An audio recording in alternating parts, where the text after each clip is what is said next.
qəlbdə Allah yaşayar, qəm nə gözəldir. Bir qəlbdə Allah yaşayar, qəm nə gözəldir. Bir qəlbdə Allah yaşayar, qəm nə gözəldir. Bir qəlbdə Allah yaşayar, qəm nə gözəldir. Qəlbisləri yandırma günəm, var cəhənnəm. Yandırmağa qadirdir günahkar cəhənnəm.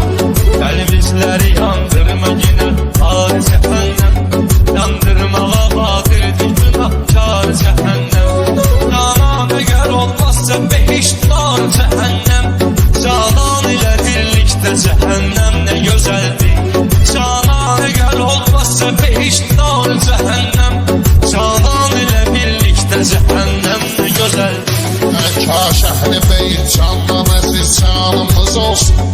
Kaş şərb-i bəla hər zaman ünvanımız olsun. Kaş ki elə təqva elə imanımız olsun. Allah diye xəlq etdiyi madəm nə gözəldir. Kaş ki elə təqva elə imanımız olsun.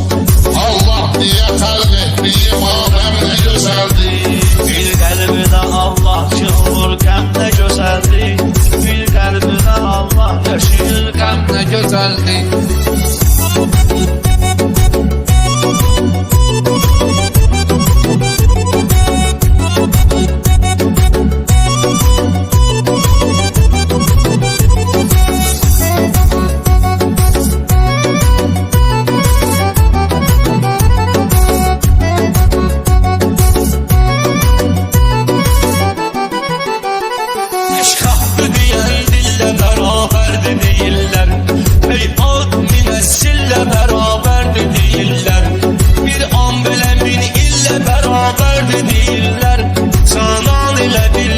Keçən dəm nə gözəldir.